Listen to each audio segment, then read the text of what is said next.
Welcome back. We're having another exciting episode of Purana Talk with They're Alan all exciting. and Leon. Well, it's a really interesting subject this time. It's ghosts. All right, if you say so. We're in the Preta Kanda, or the Dharma Kanda, depending on how you want to look at it. Preta Kanda is more like the, spirits, afterlife spirits. I hate to say goblin because it's been translated that way sometimes. We don't know what a goblin is except a spooky thing at Halloween, and that's really not what we're talking about. Chapter 21, Ghosts and Their Release. Garuda said, O Lord, I am desirous of asking you how the ghosts ultimately get free, and when men are no longer afflicted by them.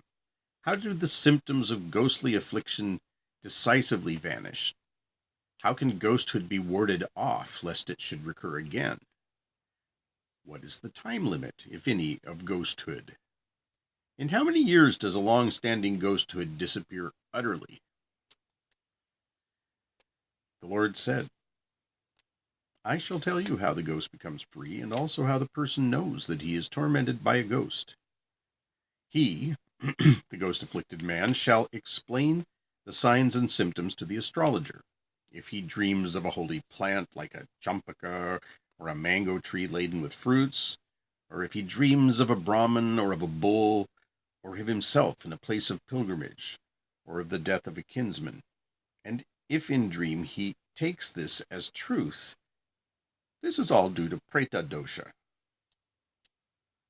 Footnote, Preta dosha, bad intention of the ghost. The dead have to pass through the state of Preta before they attain the status of Pitri, which is like father, ancestor. For their release from Pretahood, the observance of obsequial rites is necessary. Obviously, observance. If the dependent abstains from performing this obsequy, the ghost turns malevolent and proves harmful to him. Mysterious events do often occur if the ghost has bad intentions. 8.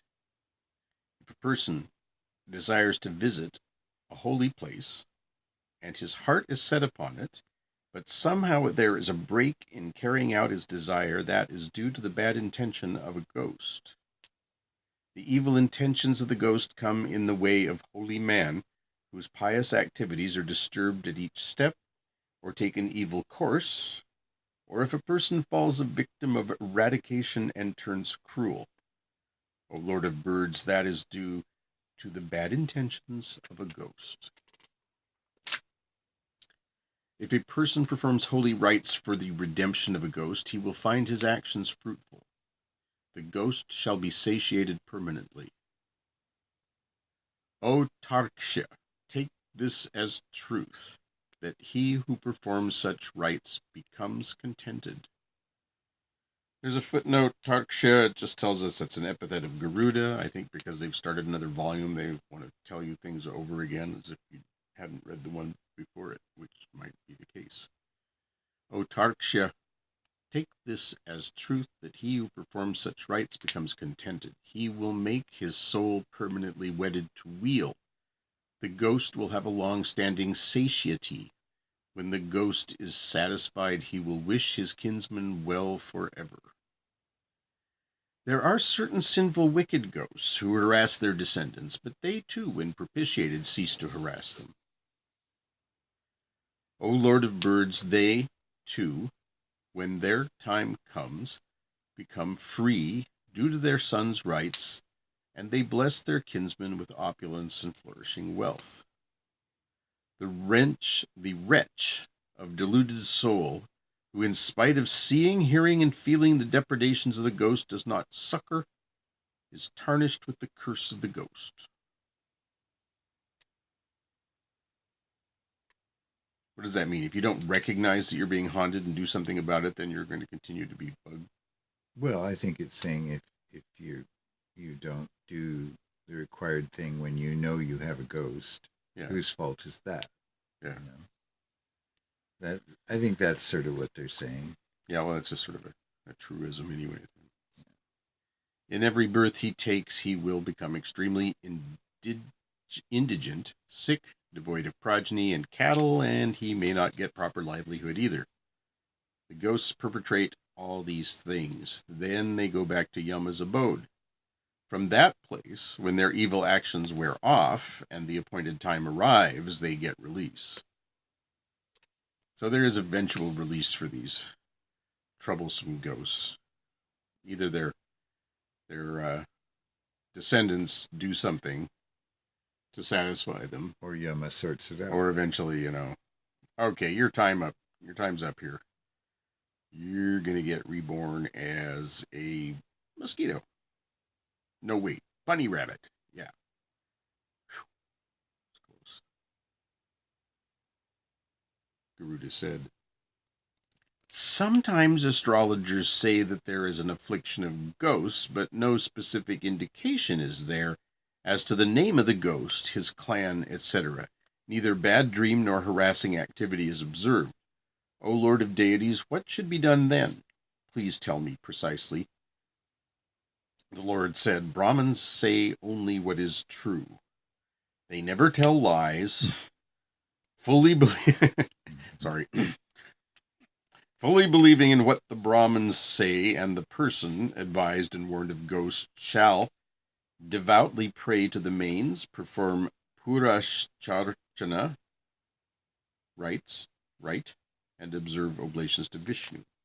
Purashcharana, a rite preparatory to another rite, e.g., the Nandi Mukha rite, is preparatory to the rite of marriage. So this is the ritual you do before you get married? No. He gave that as an example of a preparatory rite that's done prior to doing another rite. You do them in tandem, but you do one before the other, because maybe it's a bit like they one tell to you prepare you, and one to actually begin the process. I was thinking of the convention in India. They tell you to go to Hanuman temple before you go to Saturn's temple, because you will then be safe to go. It prepares you, it protects you, essentially. I don't know if it's similar or not. But no, I can see that. 23. By means of japas, homas, and danas, which are gifts, he should sanctify his body. O Lord of birds, this is performed. If this is performed, all obstacles and hindrances are dispelled.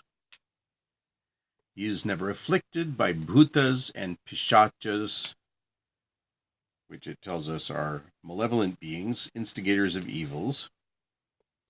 But generally, bhutas is translated as ghosts, and pishachas as some other pesky dead spirit thing.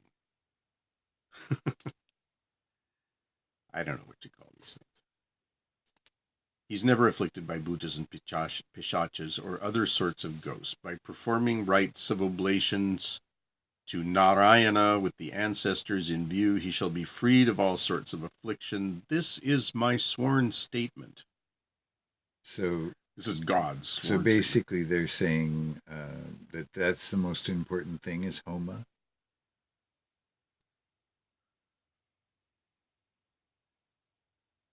Where does it say Homa? Well, read that part you just read. He is never afflicted by bhutas and pishachas or other sorts of ghosts. By performing rites of oblations to Narayana with the ancestors in view, he shall be freed of all sorts of affliction. This is my sworn statement. Rites of oblations. Rites of oblations. So that's pouring water, right? Not ablutions. Oblations, offerings. Generally, I think. So offerings. Oblations. Ablutions. Oblations, ablutions. I like that. I think ablutions are water offerings. Okay, 25. If there is an affliction of ghosts, the victim is never relieved by any other activity. Hence, one shall, with due endeavor, devoutly pray to the mains, which is to say the Pitris, the ancestor deities. He who repeats Gayatri mantra with the mains in view, either in the 9th or 10th year, 10,000 times, and performs homas 1,000 times after having previously performed Narayana Bali, Vrishotsarga, and other rites, shall be free from all sorts of tortures. He will attain all sorts of pleasure, and the best of worlds. He shall be honored by his cousins and kinsmen. All right, so 3 footnotes here. The Gayatri Mantra footnote is the holiest of all the mantras, chanted by thousands of devotees in their morning, midday, and evening ablution or ritual. Ablution, there's oblation, ablution. And thousands would be an understatement.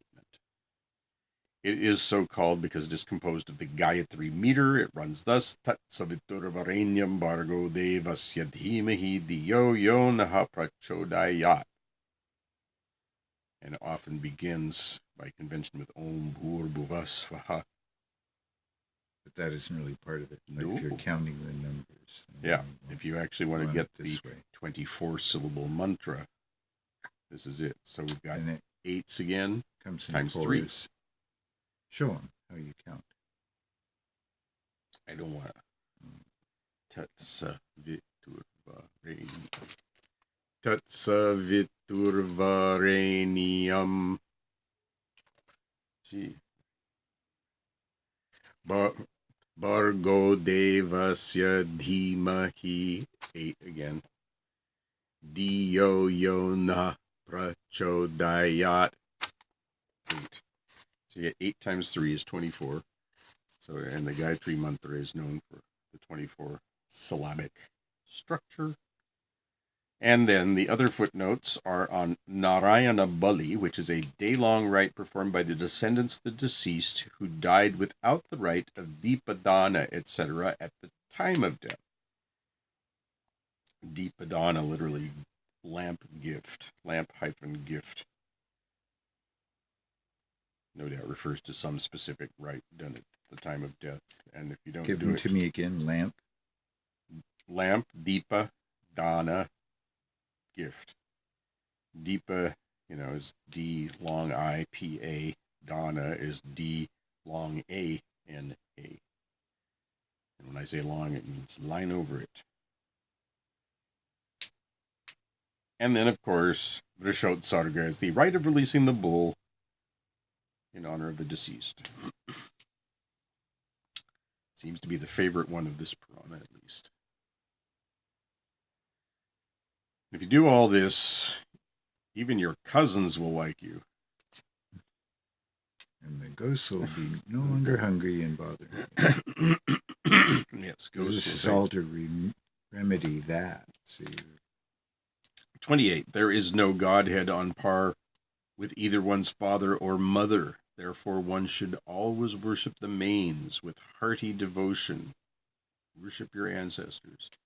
One's father is the instructor in wholesome things. He is a visible deity. Other deities may be the lords of bodies, but not the progenitors. Verily, this physical body can yield either hell or heaven or salvation.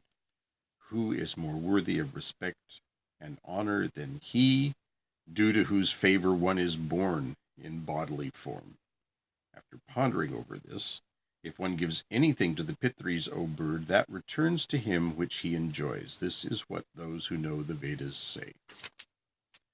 He who saves his father from the hell named Put is called Putra, here and hereafter, which means son in Hindi, probably in Sanskrit, Putra. That's interesting. So it's an etymology, theoretically. He who saves his father from the hell named Put is called Putra. Putra. Here and hereafter. Putra, so called because he protects his father against falling into the hell named, here it says, Pum. And it's in Manu 9, 138. Punamne narakad yasmat trayate pitram sutta tasmat putra iti proktaha Svayameva Swayambhuva.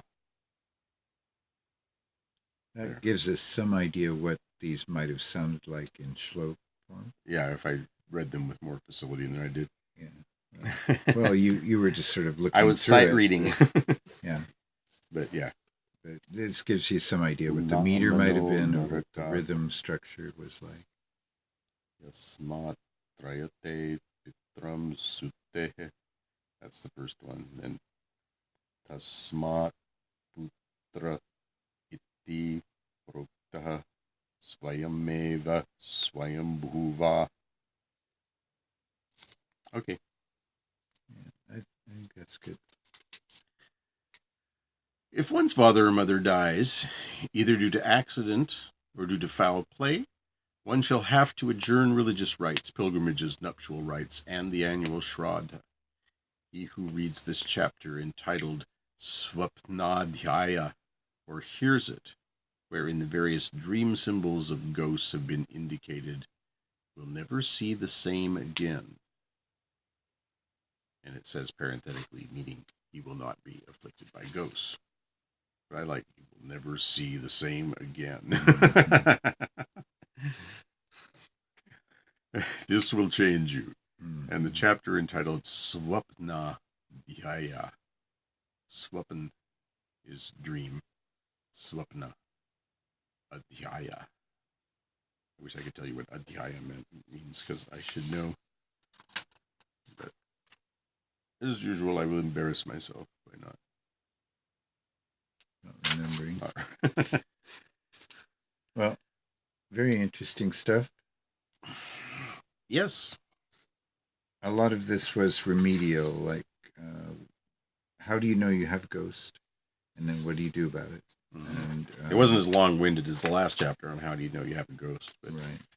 But there was some about how you recognize that that's what's happening. I like signs. Sure. Signs in dreams was an interesting aspect of this. You know, he shall explain the signs or symptoms, you know, to an astrologer if he dreams of a holy plant, or if he dreams of a Brahmin or a bull or himself. If he dreams, he takes this as, if in the dream he takes it as truth, it's because of a Preta dosha. Mysterious events do often occur if the ghost has bad intentions. Yeah, that was the actual line that I thought was the most significant in that section. Mysterious events. Because that's how I know there's a ghost. That's usually what happens is people come to me and they report a bunch of mysterious events, and there's of a specific nature. Like often it's objects that are moved around after they've left the house for a while, or noises that they can't explain, like somebody walking around upstairs and there's nobody upstairs, things like that. So I wasn't surprised at all to hear that. I was sort of gratified to hear that they notice the ghosts the same way I do. Well, you'll be happy to know there's more. And the next 22 looks like it's fairly lengthy before we get into some short chapters again, but more on ghosts to come.